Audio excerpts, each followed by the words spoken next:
timeless jewelry for generations.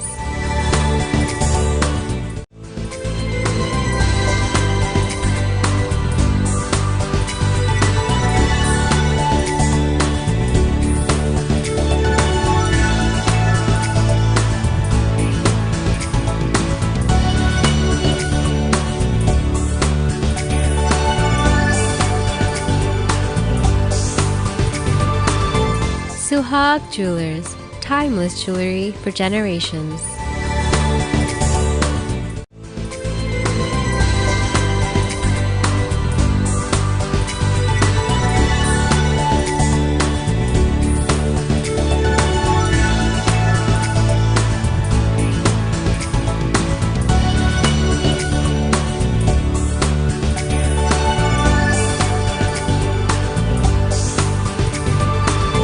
Suhag Jewelers, timeless jewelry for generations.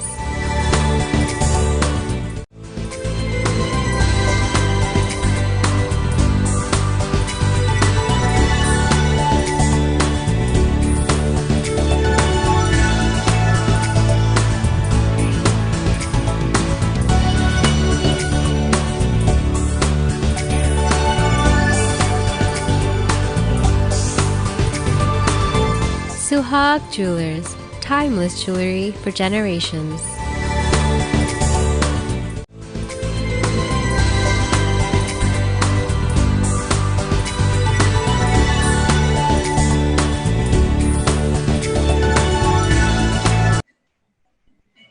Seven, 6, 5, 4, 3, 2, 1, cue.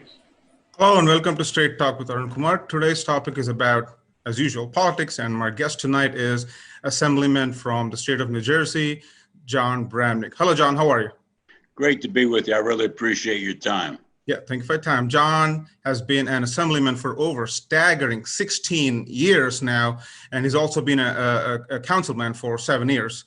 So John brings with him a lot of experience to the field. What do you say, John? Well, I'll tell you, I've been the Republican leader since 2012. And in New Jersey, we've been in the minority since 2003. So I have a lot of experience being in the minority. I'd like to be in the majority. And I'm hopeful that after we do the map, the new map after the census, that we'll be in the majority. But, it's always a struggle in New Jersey. You have to face the fact.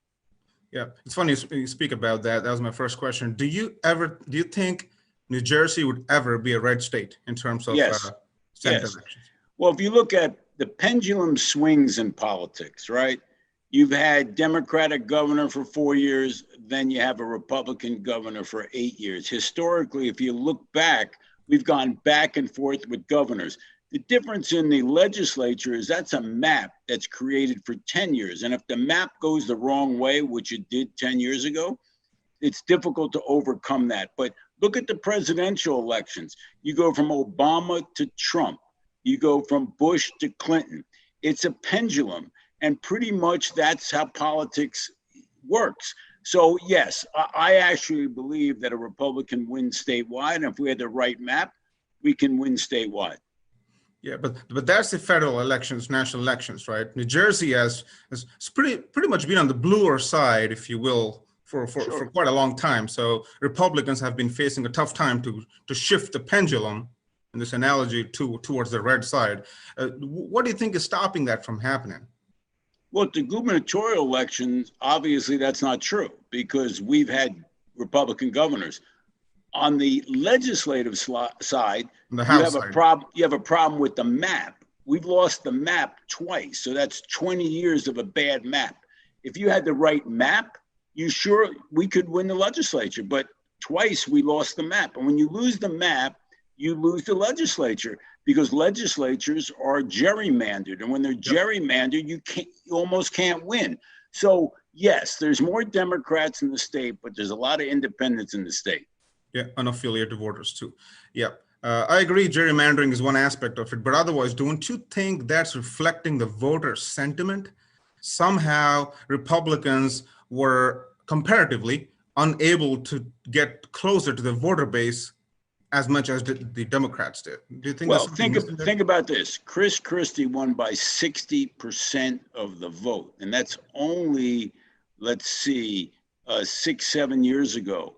And we lost the legislature. So you know the map has a significant effect on who's in the legislature. Otherwise, when a Republican candidate statewide can win by 60%, you can be assured that the Republicans can win the legislature. You just need districts that are fair and competitive. Right, right. Let's talk about elections, right? So since you're talking about anyway, so what do you think is the chances of the Republican Party next year? Next year? The legislative elections. Well, you know that the Democrats are trying to avoid redistricting. They had a bill, which was actually a constitutional amendment, to keep the districts the same for another 2 years, which would change the Constitution. If they are successful in doing that, which I think is really unfair, it's going to be a problem because this map, as we've seen for 20 years, is just not competitive. So if they're able to change the Constitution, there's a problem. Right, right. Talking about bills, I heard there's a bill which got passed, which permits undocumented workers to get licenses in the state of New Jersey. Is that right? And what's your there were no Republican votes for that, and here's why. If the federal government wants to change the immigration laws, then let's change them. But to change the laws state by state and say that someone who's here illegally then now can have a license as a professional, like, you got to have it one way or the other. I can understand why you want to change the immigration laws because we do have millions of undocumented people, right? But you can't do it state by state because in essence, you're saying you're violating federal law. So that's why there were no Republican votes for it. It's absolutely zero votes. Either we respect the law or we don't. It's one way or the other. You can't be in the middle in terms of respecting the law. Right. Right. Talking about elections, what do you think the money has a role to play in elections? Because Steve Sweeney's District 3 has been one of the most expensive races in the legislative history in the US, right? So what do you think money has to do with elections? Why is it getting more and more expensive year by year, elections? Well, I remember Chris Christie used to say, the candidate's important and which way the wind is blowing is important. So if it's a Democratic year or Republican year, candidate's always the most important. Second would be which way the wind is blowing. Third is money. So, if I get on TV and I can criticize and say something about you with $5 million, guess what? That becomes the facts.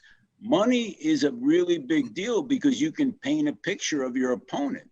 And that's really what people listen to. So if you hear over and over again that John Bremnick's a crook, you go like this, John Bremnick's a crook. So money's a big deal. Candidate's number one. But if it is a Democratic district, heavy Democratic district in some of our urban centers, you can have all the money in the world on the Republican side. You're not changing the outcome. Yeah, I think with money, it could also change the narrative. Of course, because you think about it, there's so many different media outlets. People are into their own app. So some people watch Fox, some people watch MSNBC, some people watch CBS. So in order to get to people, you have to spend money. You have to get to the internet. You have to do social media, and it's very expensive. Last time they spent millions against me. Right. And I had to spend millions against them. But if they had spent millions against me and I only had 100,000, I probably would have lost. Right. Everybody talks about this, but nobody does nothing about it. The high property taxes, right? What have you done or your party has done in your district or in general in the state of New Jersey to curb property taxes? Sure. Well, the first thing you have to do is you have to limit state spending. So I've had a constitutional amendment, which I would love the Democrats to pass, which would cap state spending at 2%. Remember, Governor Murphy has raised revenue, or should I say expenditures, by 11%. Towns, counties are capped at 2%. unless you stop the spending, you cannot limit property tax. So let's assume you capped it at 2%. What would you do with the other 8%? You would give it back to the schools, you'd give it back to the municipalities. No question that there's enough money coming in at the state level up until the COVID-19 pandemic. Before that, they just spent whatever they had, as opposed to sending it back and reducing property taxes. So if you're going to continue to spend and you don't give money to the municipalities from the state, also in Florida, they have what's called homesteading. So I have a bill that says the following: your property taxes are capped. They go up very little. Now the new buyer, the young family with children, then property taxes will go up. But the new family that has children, new income, they're a growing family, that's what Florida does in other states. That's what we need here. So a senior citizen can stay in their house. And the new family that has the income can pay the higher property tax. But we can't do that until we stop spending at the state level. And that doesn't seem to be in the cards of the Democrats. Right. So you've been winning nonstop since 2003. So what's the secret? Well, first, I think being authentic, right? People can tell when they watch you on TV, they can tell whether you're real or not. They don't want to hear what the pollsters have told me to say. And that's why I get in trouble a little bit, as you know, because what they want you, and think about Donald Trump, and you know I'm not the biggest fan of Donald Trump, but he won because he's authentic. Yeah. I was going to ask you that question. Well, I'm happy to talk about him because of, you know, his interpersonal stuff. But here's the story. People can listen to you and they can tell you, is this guy giving me political speak or is he talking from his heart? People don't expect them to agree with everything you say, right? No one expects it, but they do want you to be honest. And I feel comfortable that I've pretty much been myself. I mean, I've had a couple votes that, you know, that I've made some mistakes, but if you say you made a mistake, people go, all right, he seems okay. I like him. I think that's really part of it. They have to think you're real. They think you're authentic and they have to like you. I think that's number one. On that note, why does John Bremnick dislike President Donald Trump? Well, when I got in the legislature in 2003, I believed in civility, especially when we talk about other Republicans, right? Now, my first allegiance is to New Jersey and to New Jersey voters. And as far as what I could see with President Trump, when he would say bad things about McCain or even Mitt Romney or President Bush, to me, I respect most of my Republican Party. I don't like when we badmouth each other. And to me, the most important thing is we treat each other with respect. That part of his personality. Now, on the other side, we have a left-wing Democratic Party that will destroy the capitalistic system in this country. So it's not that I endorse this crazy left-wing nonsense that I think has been a disaster in New Jersey. It's been a disaster nationally. I still feel comfortable saying we respect each other. We treat people with respect. We don't call each other names. I learned that in the second grade. So I'm not going to apologize for saying, look, I don't care who you are. I don't care if it's my son or the president of the United States. We treat people with respect. And you can argue without calling people names and making fun of people. I don't like it. Simple as that. I don't like he called Marco Rubio short. When do you call people short? Like that's the part.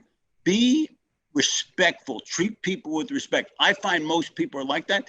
And I'm never going to get over that. And people don't like that. Hey, so be it. What about the people on the other side of the fence? They call Donald Trump a racist, fascist, and whatnot. A lot of things, right? I can't even say those on the show. But hey, I'm the first one. I've been on the front lines as the Republican leader challenging Murphy. I've been the first one to say AOC and the Democratic leadership doesn't talk about violence in the street. You've got people taking over courthouses. Yep. You have people that don't respect police. Antifa. That doesn't mean, look, I'm not part of a cult here, right? I'm part of a party. And if I see something in my party that I think is disrespectful, I'm going to say it. That doesn't mean I endorse the nonsense I see on the other side, but that's the truth. I'm not a fan. I'm not just a fan of the New York Giants. You go like this: I root for the Giants. I root for the Giants. I root for Republicans. I'm the Republican leader in New Jersey. My first allegiance is to New Jersey and to the Republican Party in New Jersey. It's not to the National Republican Party. If I see something I don't like, I'm going to say it, period. All right. Let's talk about when we talk about your 16 straight years, about 17th year, I guess, in the legislature. I looked at the voting percentages you received every time you ran for office. It's been constantly coming down. If in the past decade, it started from 33%, went down to 29 ish percentage, and then 26, and the latest elections about close to 26%. Oh, sure. The percentage has been coming down. Did you ever analyze as to why that's happening? Did you know? Yeah, because there's more Democrats moving into my district. I mean, I didn't do that well at Plainfield High School in math, but when there's more, I have more Democrats in my district now. 10 years ago, I had many more Republicans. And this last time, I had both sides running against me. So the truth of the matter is, you put more Democrats in any district, you get less votes. Simple as that. You know, like, you don't have to know about algebra, trigonometry. That's it. Right. Well, why do you think, historically, why do you think Democrats vote in higher numbers than Republicans? Why is that so? Well, recently, because of the mail-in vote. Okay. I have to tell you, the Democrats have been working on this. First, they passed mail-in voting a few years ago, and they work it. You know, a lot of Democrats in the legislature are on the public dole. If you look at who is in the legislature and what their job is, a lot of Democrats are basically relying on government. So they're going to work really hard to make sure that Democrats keep control. And a lot of that is mail-in voting, because historically, Republicans went to the polls. A lot of Democrats didn't in off-year elections. Now they've got mail-in voting, and Democrats go door to door, and they're good at it because that's their life. Right. Are you in the gubernatorial race for 2021? Where does the interest lie? Are you interested in running for governor, or you want to keep running for the House? Well, I'm going to make that decision in November. I'm seriously looking at the race as governor. During my 18 years in the legislature and my 7 years in an urban center as a Republican in Plainfield, I've learned a lot. And I know that you have to, and I watched Chris Christie do it. I served with Jim McGreevey. I served with John Corzine, Dick Cody, and Chris Christie, as well as Governor Murphy. And I have to tell you, I've learned a lot on how to get things done. So I'm going to decide in November where I can bring those skills. And I feel as if I run, I can win. Because I think people think that, you know, I'm not a crazy partisan. I'm never going to be. I run a law office. It's to get things done, to be successful. I built a law office, just me. Now I have 50 people, right? So I think I can get things done, but I'll make a determination right after November.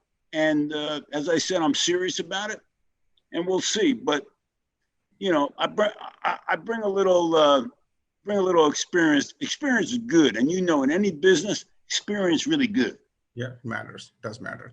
So, coming to the COVID situation, right? What's your take on how did Governor Murphy handle the current COVID situation? Do you think, how would you rate him? Well, you know, his grade changes. At the beginning, he was actually slow off the get-go. Princeton sent all their kids home, and Princeton University, and the governor did nothing. Then the governor got into it, and for the first few weeks or month, actually, he did a pretty good job. And then what happened, he went into isolation, meaning that instead of engaging people, asking them about different regions like Cape May versus Bergen County, instead of bringing the legislature in, instead of having public hearings, he started to dictate things at 1 p.m. every day. I think that was a big mistake. So he started out at a D, he went to a B plus to an A minus, and then he went back to the D. And at this point in time, he's not even talking to the Democrats. Now, understand this is a serious virus. Understand you have to control it. But look what Governor Cuomo did. In Long Island, in Sussex County, out towards Montauk, you can have dinner inside in limited situations. Upstate New York, you can. So I think his goal here is to lead the country in limited number of COVID cases. That's a laudable goal, but I think it's more complicated than that. So I think it's time for him to have open hearings, have everybody at the table, and listen to people who run a restaurant, listen to people who run a gymnasium, listen to an epidemiologist, but do it publicly. Don't go in a back room, come out, and then all of a sudden say, here's what we're doing. That's not America. That's right. That's right. So you think he could have handled it better and be more transparent about things? Absolutely. And if you've seen Steve Sweeney, president of the Senate, same thing. He said that. Loretta Weinberg came out the other day and said, you're hiding the statistics on how you're making a decision. That's a Democratic senator, right? So this is not just me.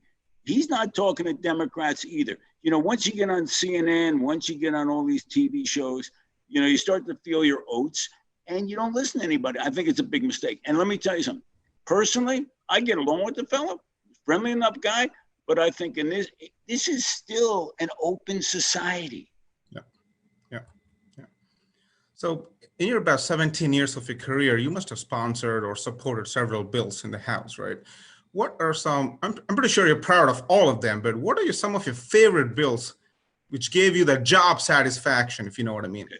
You know, I'm going to talk about personal experiences because bills are important, but when people call my office, and this one's a little tough to get out, but there was a little girl in Warren who had a heart attack and died. And I sponsored a bill to put these devices in every school and every recreational department in order that if someone has a heart attack, that they have the device, you know, there. And we finally got it done. And all of a sudden in the same school, they saved the young girl's life, right? And we went to the Board of Education and they brought the parents of the young girl who died with the parents of the girl who survived. It's that kind of legislation that changes you. The other thing, there was a fellow who had late stage cancer, prostate cancer. He couldn't get a drug called Provenge. And I called the insurance company. I said, why won't you give him Provenge? He's still alive today, 10 years later. Sorry to interrupt, John. We have a caller. Let me take this. Sure. Yeah, okay. Hello, welcome to Straight Talk. Hi, is it ARUN? Yeah, you're live on Straight Talk. Yes, please go ahead. We have our guest. We have guest John Bremnick. Hey, John, can you hear the caller's voice? I can. Yes. Hey, you have a question for John? Yes. Hi, John. This is Vishal from East Bremnick. How are you? Thanks for calling. Good, John. So I have a quick question. First is I think that's the hot topic nowadays about this driver license for illegals. And I just said that New Jersey Assembly has passed it now. It's just waiting for Governor Murphy's sign. And we all know that how devastating impact that can have on our illegal immigration or legal immigration. So what's your take on that? What can, as a Republican, you do about it now? Sure. You know, the law is clear. If the federal government wants to change the immigration laws, and I can understand we might need some changes, but state by state is a problem because once you open up the door, and we talked about this earlier in terms of professional licenses, once you open the door and you say you can have a driver's license, you can have a professional license, then in essence what you're saying, the immigration laws have no real effect. And I'm a big fan on the law. You want to change the law, let's change the law, but don't do it piecemeal state by state. And I spoke to Homeland Security secretaries, former Homeland Security secretaries, who are concerned about security risks when you start giving out licenses to people. So look, I believe that we should have some sort of path to citizenship. We should. You can't have millions of people here and no opportunity. I don't care if it's serving in the military. I don't care if they have to pay fines. You know, once you've been here for, you know, there are people who've been here for 20 years with their children. I'm not sending them back to some country that they don't know anything about. On the other hand, let's change the law in the federal system. Let's not do it piecemeal, state by state. And then you don't know. I mean, if you're gonna have somebody give a license, but you're here illegally, how are you gonna deport that person, but you're giving them a license? You know, I don't like inconsistency, and that's my problem with that. But don't you think this will promote the illegal immigration if all states start doing like this, issuing licenses to the illegal? Can you repeat the question? I'm sorry, Aaron. Illegal immigration? Yeah, so I think what Vishal is saying is the solution you proposed, or your comment you had, would that not promote illegal immigration? Because if people keep getting licenses, no, I'm against all those licenses. I voted against all those licenses. Yep. I'm saying that at the federal level, the states cannot just give driver's license, professional licenses. No, I'm against all of that, all of the legislation that gives a legal license or a legal professional license to someone who's here illegally. I voted against all of that. All I'm saying is the federal government has a responsibility to clean the mess up. And until they do that, I respect the federal law, meaning that you're either here legally or you're here illegally, period. But I was talking about a situation of, are you really going to send millions of people back to countries they haven't been in 20 years? I don't think even Donald Trump's not doing that. Yeah, Vishal, just to repeat what we said earlier in the show, John mentioned that none of the Republicans, 0 Republicans voted for that bill. So all Republicans were against it. So just so you know. Against it. Yeah. All right. Yeah, we're not, there's no support for that. And I just think that, you know, one of the problems with this two-party system, especially in Washington. John, I think Vishal had one more question. Oh, sure. Go ahead. I'm sorry. Yeah, sorry, Vishal. Go ahead. Could you repeat that? Yes, John, sorry to interrupt you. Actually, I work with the law enforcement. I am also a auxiliary police officer. I just want to know what's your take on like all this defund the police campaign, and you know how it is putting our communities on risk. First of all, defund the police. This is one of the reasons the left wing of the Democratic Party has taken over the Democratic Party. The Democratic Party 30 years ago, you know, when you think about down south, they worked with the working people. Now they want to defund police. I mean, it is so absurd. Do you actually think that defunding the police, look what's happening in New York City. They've had more murders in the first 6 months this year than they had all last year. You see people getting killed in Chicago. Do you think defunding the police is the best thing that happened to the Republican Party? Because everyone knows the police are not the problem, okay? Criminals are the problem. We understand all of the issues with George Floyd. We understand that we have to respect all people in society. That doesn't mean we respect the criminals. So we're going to defund the police? Who's going to go out and take care of the bad guys? You know, who's coming out? Ghostbusters?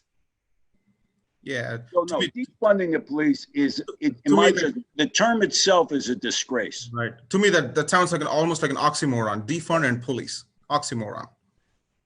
You know, who would ever thought that in America, people say, don't support the police? First of all, like,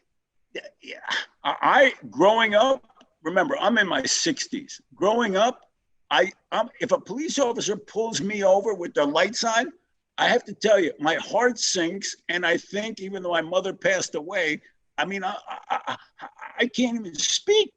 Like, and what I mean is, I respect authority. It's simple. And I've never had a problem with the police. I know people have, but understand that now there is one thing I do agree with, and that's community policing. For example, wherever you are, police should get out of the car and talk to people in the community.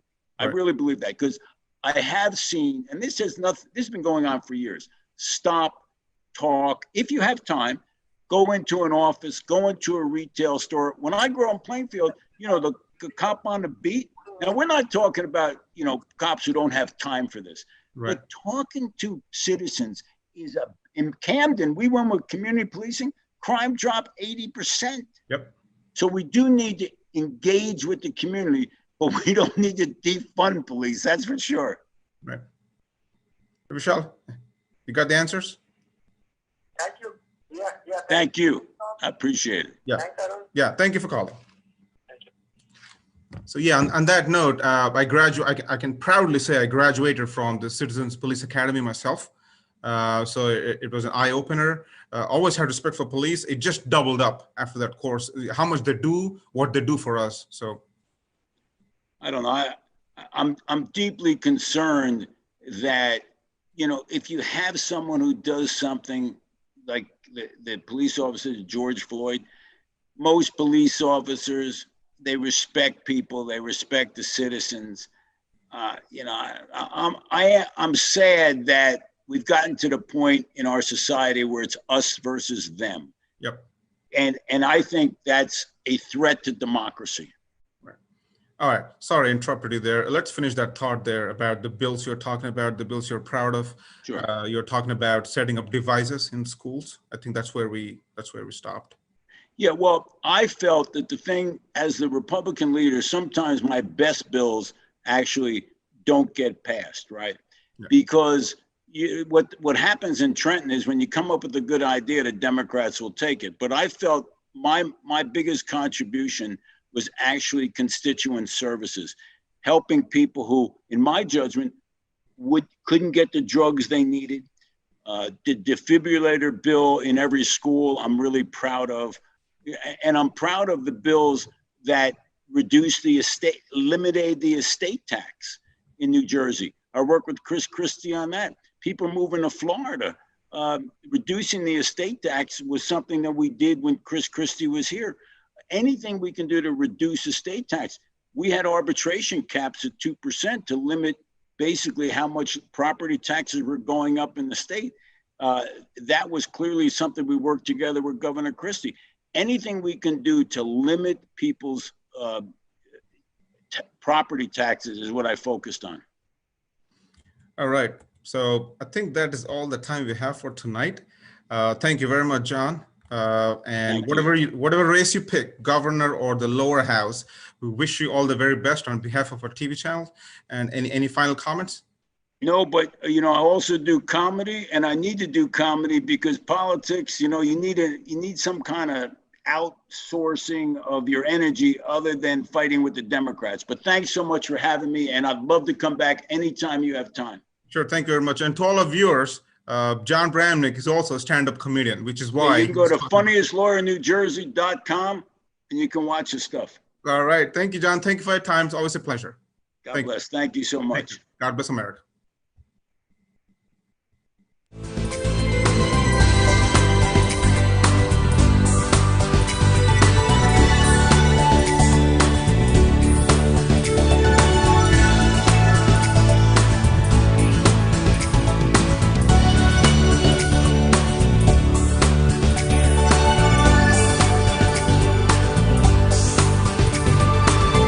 Suhag Jewelers, timeless jewelry for generations.